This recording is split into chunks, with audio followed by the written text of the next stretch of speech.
For over a century, people from all walks of life have reported encounters with something massive, intelligent, and not quite human deep in the forests of North America. Some sightings are easy to dismiss, others refuse to go away. Tonight, we are breaking down 10 of the most credible Bigfoot encounters ever reported. Not to prove Bigfoot exists, but to understand why these cases still haunt researchers today. I'm Matt, and this is Deep Woods Paranormal.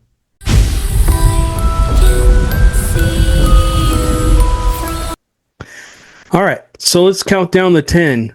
Patterson Gimlin Film, probably the most popular. Number 2, the Freeman footage, Washington, 1994. Number 3, the Spookum Cast, Washington, 2000. Number 4, William Rowe Encounter, British Columbia, 1955. Number 5, Albert Ostman, Abduction Account, British Columbia, 1924.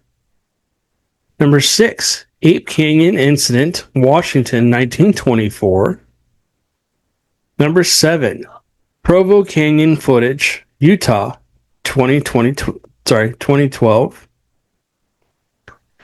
Number 8, Skunk Ape Sighting, Florida Everglades.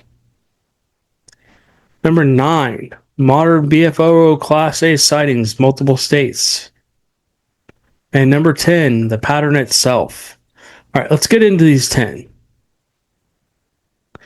Number 1, the Patterson Gimlin Film. We did a whole breakdown of this on the actual Patterson Gimlin Film. We did a whole podcast on it. So you're welcome to go back and listen to that. So I'm not going to get into this too much, but I will break down what it was.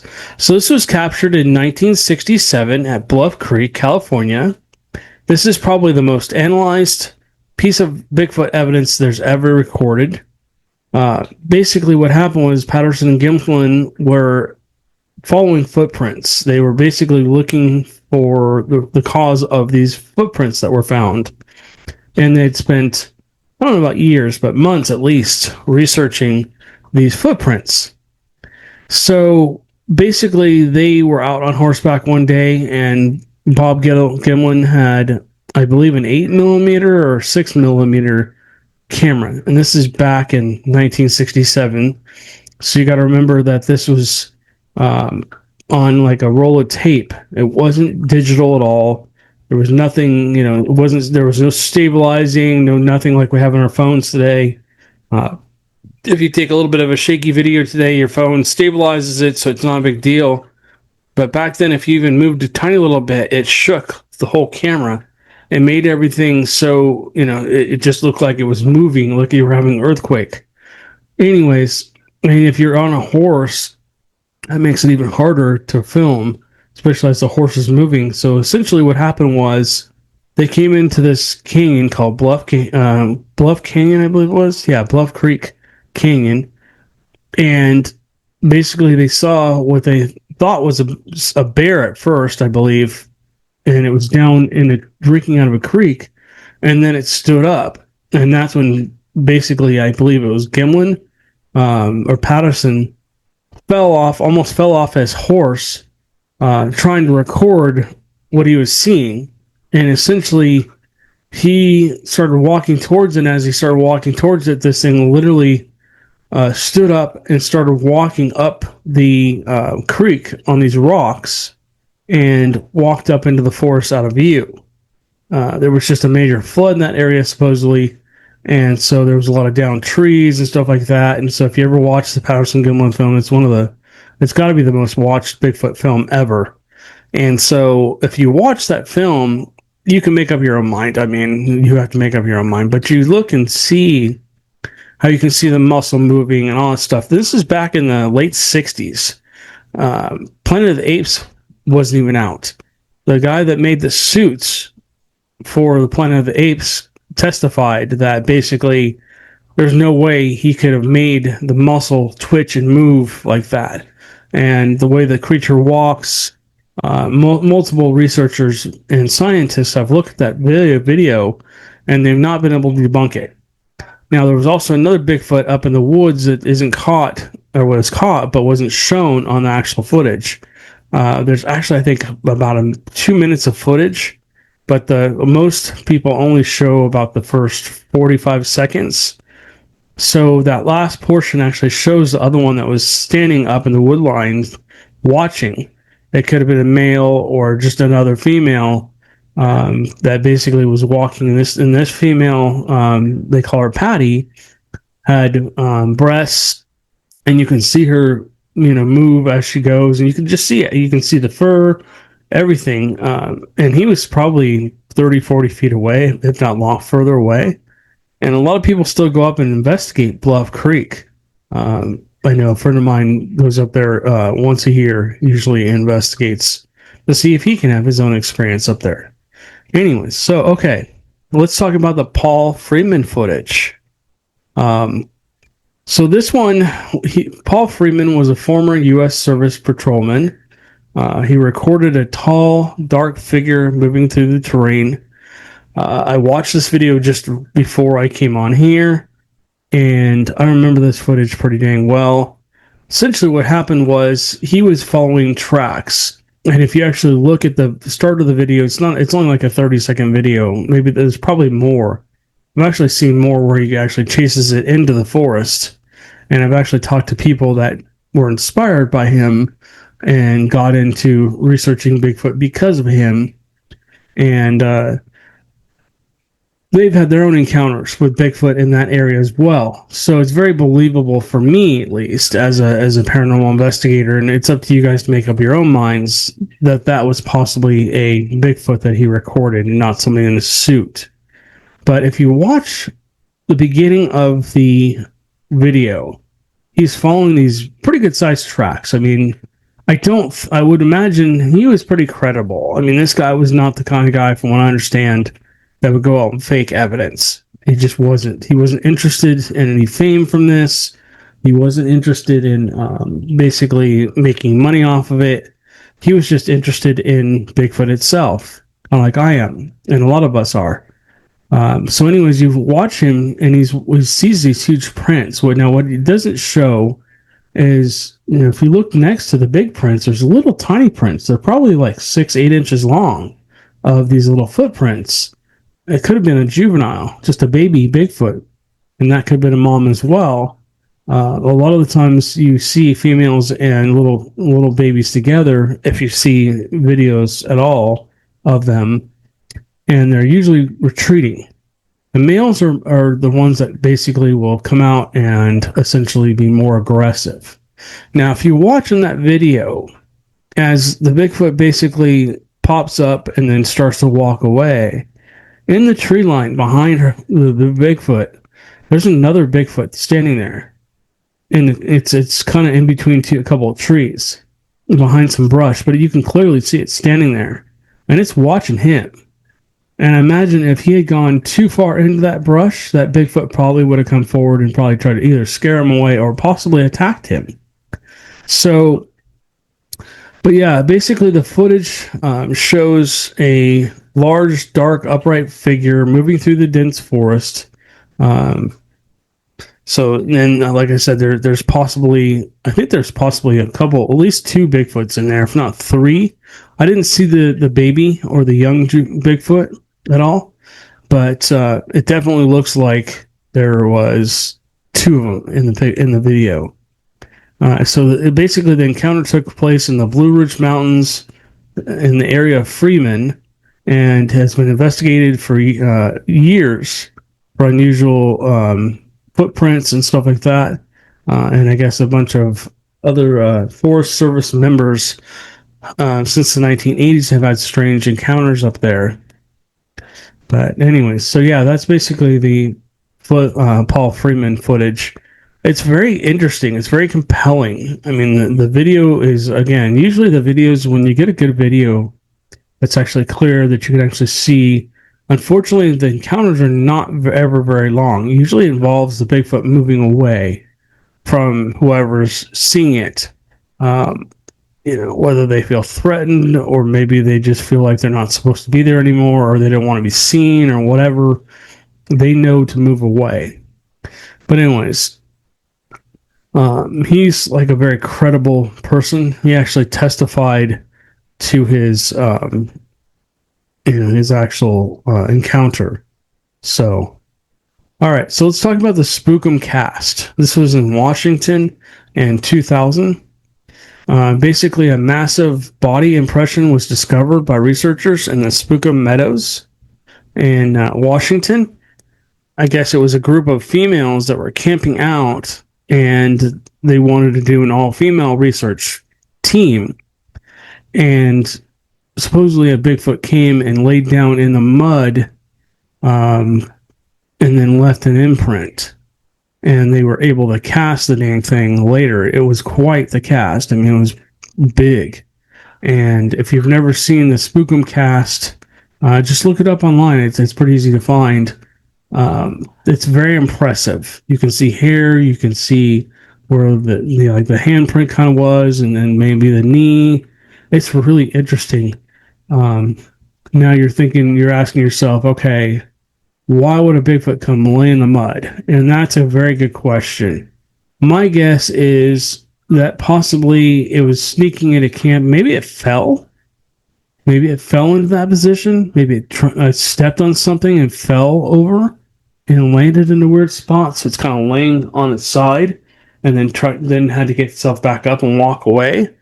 Or maybe it was kind of... Bigfoots do, they walk on all fours. They walk on their palms of their hands, and they walk on their tiptoes, and essentially they do what's almost like a bear crawl. They do look like a bear, and a lot of people mistake Bigfoots for bears, too. When they're down on all fours, they do look like a bear because their cone-shaped head looks out, kind of looks more like a head with no eyes and no ears on the top.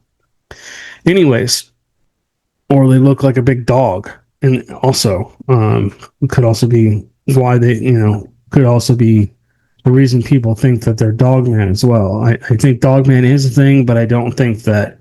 I think some of the reports where people are seeing what looks like a Dogman could also be a Bigfoot, also on all fours. So, anyways, basically, I imagine maybe it was creeping in to take a look and see what was going on, because usually Bigfoot, especially male Bigfoots, seem to be very interested in human females. Whether it's the smell of the female, maybe it's the sound the females make, the laughter, maybe it's just curious, maybe it's something else. But yeah, they come in and they'll check out what's going on, and they're very curious animals. It seems like they will come check out campsites sometimes.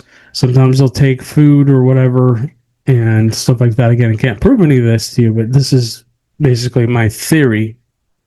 And so essentially my guess is maybe it came in to lay down on its stomach and maybe slipped or something. It doesn't make any sense for it really to come have basically laid down on its side, because the impression appears to show a leg, a hip, a heel, and a torso. So essentially it was like this. It was on its side, not on its stomach, but on its side. And they also were able to recover some hair samples, and the shape doesn't match any known animal cleanly. So it wasn't just like a dog or maybe a coyote or a wolf or a deer or something like that. The impression just doesn't match anything else out there. All right, so let's talk about William Foe's encounter. This was in British Columbia in 1955. Roe gave a detailed sworn affidavit describing his close-range encounter. So let's actually look at Roe's encounter. So he was an experienced hunter and highway worker. He claimed to have a close encounter with a large bipedal ape-like creature, later identified in cryptozoology as a Sasquatch or Bigfoot on Mika Mountain in British Columbia.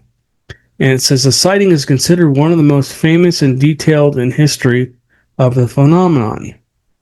So it says the encounter. Roe was hiking up the Mika Mountain to an old deserted mine when he initially spotted what he thought was a grizzly bear. When the creature stood up on two legs, Roe realized it was not a bear and watched it from about 75 yards away with his rifle in his hand.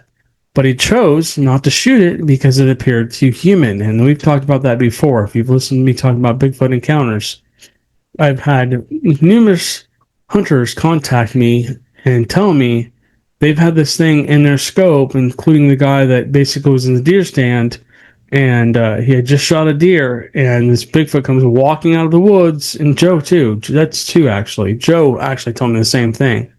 Came walking out of the woods, picked up the deer, threw it over his shoulder, and stood there and looked at him, straight at him. If I had a clear shot, could have taken it out, right? And guy just couldn't pull the trigger, and then walked away with his deer back into the forest. And so, that's happened multiple times. People have had, hunters have had encounters where they told me I can't shoot this thing because I looked at it in the face and it just looked human-like. And I do believe that some look more human-like, some look more primate-like, some are maybe a cross between the two. I do believe that there's possibly still a wild man out there as well. People living out in the forest that just never basically came into society, or they just, they want to be left alone and stuff like that. So, anyways, he said the creature was about 6 feet tall, covered in brown, silver-tipped hair, and had thick, long arms that reached almost to its knees. So in 1957, Rowe offered specific details about the creature's appearance and behavior in a sworn affidavit. So we already talked about that. But anyways, let's go on to the next one. So the Albert Osterman abduction account. Now this one's famous. I mean, if you guys are in the Bigfoot field or you have not gotten into the field, this is a pretty interesting case to research because he claimed that he was held captive by a family of Sasquatch for several days.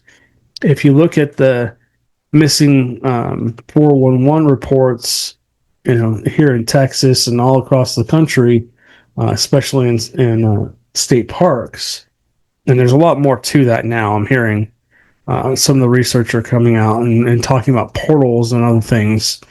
But basically, he was in a sleeping bag, basically got picked up by this Bigfoot, and basically it walked into the woods with him.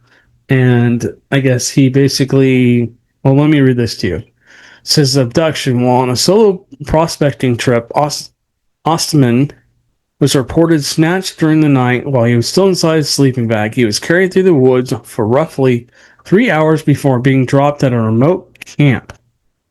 It says the Bigfoot's the captor.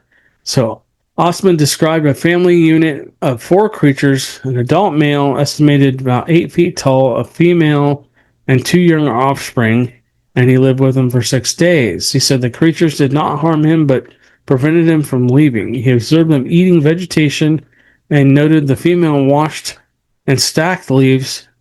He survived on his own provisions and sweet-tasting grass provided by the family. So he managed to escape by fleeing. Osterman managed to flee by offering the large male a tin of snuff tobacco. The creature consumed a large amount of it and became incapacitated or groggy, allowing Osterman to escape and return to the logging camp. Okay, so yeah, I don't know. If you've never had chewing tobacco, and I've never had it, but I have a lot of friends that chew, and basically, if you swallow that crap, and you've never swallowed it before, like if you swallow spit, it's one thing, but if you chew and eat it, and swallow it completely, it can turn your stomach severely sick. You can get really sick, nauseous, throwing up, all that other crap. Not everybody has that experience, but I would imagine this Bigfoot probably was like, what the hell did you just give me? And it probably took a few minutes for it to turn its stomach. But I imagine if they're like humans and they've never had tobacco before, number one, they probably got a high from the tobacco. Number two, it was probably like, what the hell, my stomach? And probably, hopefully puked it up or whatever. But Anyways, he basically, as he claimed all the way to his deathbed that this was real. He didn't make it up. It wasn't a hoax. He never had, never looked for any fame from it. Never possibly made any money off of it that I know. So it's a pretty interesting story. Again, with all these stories, you guys just got to make up your own mind. It's like I always say, I don't expect anyone to believe until you've had an encounter that you could say can't be anything else but. In this case, we're putting Bigfoot in here. All right, so here's another one for you. The Ape Canyon incident in Washington of 1924. It says multiple miners reported being attacked by large creatures throwing rocks at their cabins. Recently, I think, I'm not going to name the show, but a couple of the shows have done explorations to this area. This area the peaks are like really, really high. I mean, it's not a real easy area to walk in. It's very difficult to get to. A lot of people, hiking up into this area would have taken days, especially carrying all this equipment and stuff like that, and to build a cabin up there on this one little small piece of flat area on the side of this hill would have been quite the feat in itself. And it's very remote, very rugged, very far from human population. And they were gold mining, supposedly. And one night, basically, they heard a bunch of rocks hitting the top of their tin roof. And so they went out, and there was a bunch of 6 to 8 foot tall, skinny creatures throwing rocks at their cabin. I mean, just large rocks, like big, like softball sized rocks or bigger. Some were supposedly, the size of like watermelons. And so basically they went out there and fought them off, but they flee the next day. And to this day, nobody's been able to prove or disprove that was real or not, mainly because it was just their word against everybody else's. And I can see that happening. I can see being out in the wilderness area and essentially, in such a remote area, I can see something like that happening. I mean, people report Mount St. Helens, the same thing happening. I've had rocks thrown at me. I've had them thrown over my head. I mean, going through Black Star Canyon one night, and I had 6 other people with me. Rocks, they were not small. These rocks were probably at least the size of at least softballs or bigger, were flying over our heads from one side of the canyon to the other. There was a bluff above us, and then there was the creek below us, and on the other side, rocks were like coming across, and some were actually hitting where the slope is next to the creek there, and some were hitting above us where the wall was, basically above the where the bluff was, and they were carrying on. Just they were just going on and on. And I myself have witnessed Bigfoots too many times to count now. It's probably 40, 50 times at least. I've had the privilege of being in the wrong area at the right time multiple times with these things and developing a relationship and whatever else with them. And being able to experience these things is amazing. So a lot of the testimony that people are giving in these videos, I've experienced. So that's how I know it's real. Anyways, number 7, the Provo Canyon footage from Utah of 2012. Video capturing a moving vehicle shows a tall, upright figure near the canyon. I thought I did. Oh, yeah, I did. Okay. So let's look on Google for this. It says the Provo Canyon footage refers to a virtual video captured October 12, 2012, near Squaw Peak in the Little Rock Canyon overlook in Provo Canyon, Utah. The footage is often cited as a significant modern Bigfoot sighting. So essentially what it is it looks like a group of siblings was out hiking or camping. They spotted a large dark figure in the woods. The initial belief it was a bear, and then began filming it while observing it for several minutes. The video shows a dark shape of a hunched over Bigfoot, basically. However, it abruptly stands up, and then this creature basically starts to kind of move towards them, and then they all ran. I actually just watched this video. It looks like there's a fence there, like a fence where you take some wood and you stack it into an X, and then basically stack like a piece of wood on top of that. So basically, you can keep your cattle in or whatever. Essentially, what it is it looks like somebody tried to figure out what was going on, and they were close to the fence, and they started out with the video basically right at the fence level where the post was, and then moved it down just a little bit. And what you see, and you actually see what looks like a Bigfoot. I can't tell you it is or isn't, but it looks like a Bigfoot basically stepping forward, and then immediately realizing it possibly had been seen. It's it's like a dark black or dark brown, and it hunches down by a tree, trying to probably blend in and maybe think that maybe, okay, these guys didn't see me. But as they continue to film and they kind of move themselves, I think that kind of triggered the Bigfoot into, oh, well, they saw me, so what am I going to do now? I'm either going to, basically charge at them and try and scare them away, or I'm going to turn and retreat. Instead, it actually kind of just stood back up and made its presence known, like, hey, I'm here. And essentially, when it took one step forward, that's when the video basically turns off and they start to run. So this is, if this is a Bigfoot, I can't say it is or isn't because I wasn't there. I don't know. I didn't witness it for myself, and I've not interviewed the witnesses. I'm sure there's more to this. It's pretty interesting. And so I would imagine that has to be possibly, I mean, if it's a real Bigfoot, it's a very good piece of evidence. Let's put it that way. But again, you guys got to make up your own minds. All right. So skunk ape sightings in the Florida Everglades. So there's been a lot of skunk ape sightings.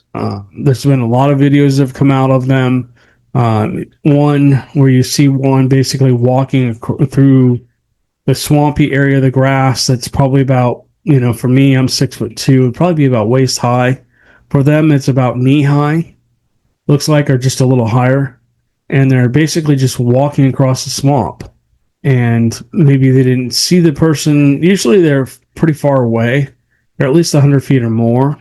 And the person's pretty much in the tree line themselves. So maybe they can't distinguish between the person and basically, the tree line.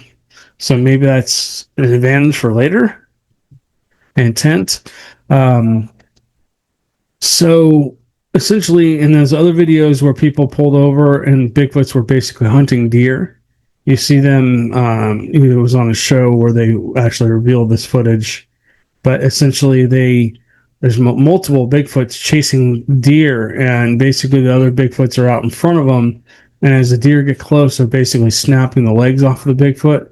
I don't know if that portion's ever been shown publicly, but I've seen that video, and skunk ape is just kind of like a different type of a Bigfoot. It's more of maybe the orangutan like Bigfoot. It's still a big animal, but it's not as tall, maybe 6 to 8 feet tall, as opposed to 13, 14 feet. I think the black ones are mainly the ones that get that tall. The brown ones get more wide. They're almost as wide as they are tall, and they get 8 to 10 feet as well. But there's dominant males that get much, much bigger than that. Anyways, basically they have been seen quite a bit. And there's a picture of a lady that took a picture in her backyard. She kept hearing a noise back there. And so she turned on the light, walked outside. Actually, I don't think she turned on the light. I think she used a flash. She took a picture. She took a picture with a camera. Again, I think it was digital back. I think it was in the 2000s. And then basically printed the picture out and sent it to the police anonymously. and said, I saw this in my backyard. If you've probably seen the picture if you're in the Bigfoot world, or if you're interested in Bigfoot. But it shows what looks like a giant orangutan, maybe 6 to 8 feet tall, and it's standing basically next to a bush back there in her backyard. I'd be pretty damn scared if I saw that too. So, anyways, skunk apes are pretty interesting. They have that strong sulfur-like odor that consistently is reported. They've adapted to the swamp terrain, and it's been reported back all the way back into the Native Americans that those are there. Also, number 9, modern BFRO Class A sightings in multiple states. If you go onto the BFRO site, they're constantly updating their evidence and their reports and stuff like that. They've been around for a long time.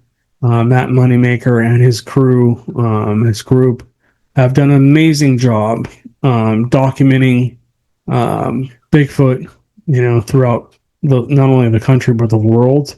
And they've done a very good job of keeping those sightings all basically on a file. And there's a lot of other people that do that as well.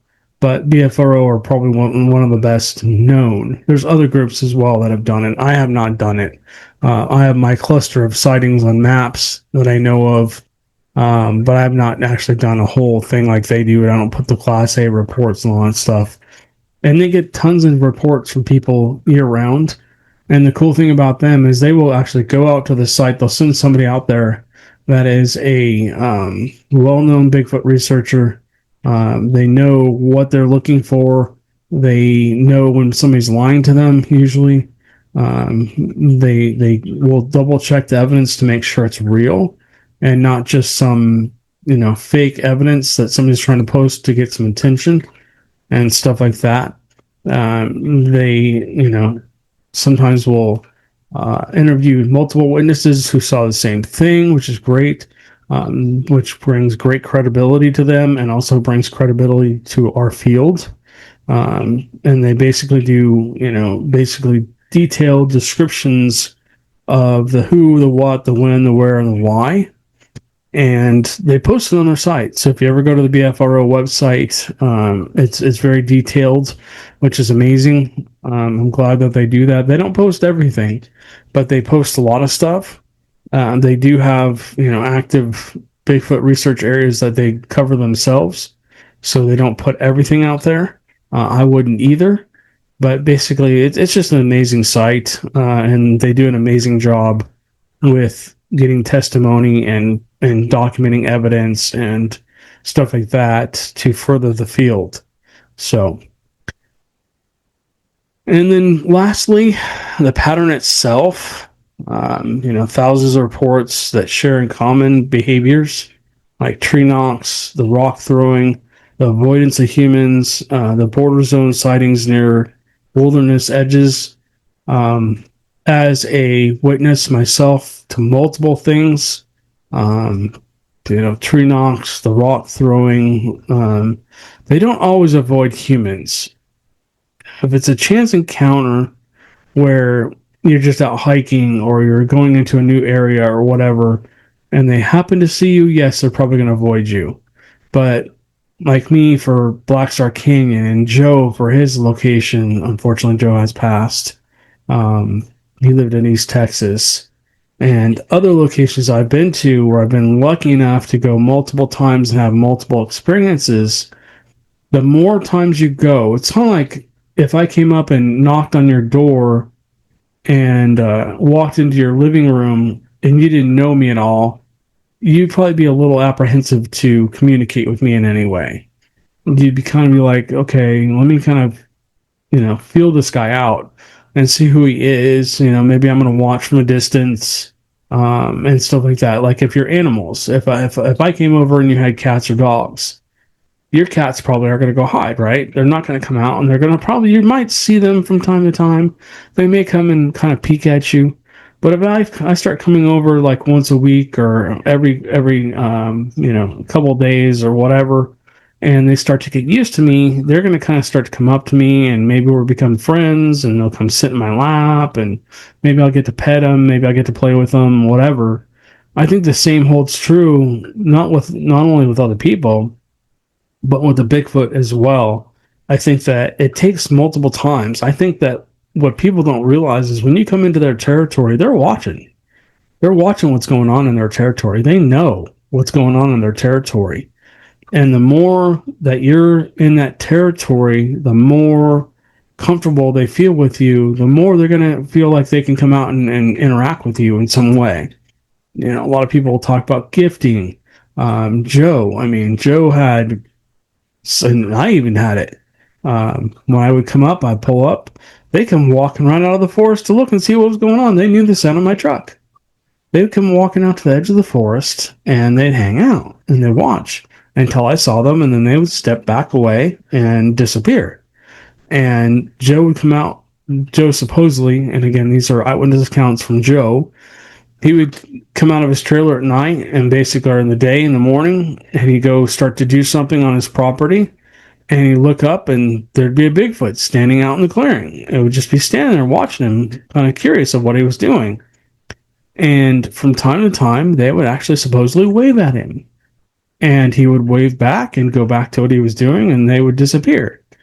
And I never got waved at, but I had like tree knocks right next to me, which I couldn't understand.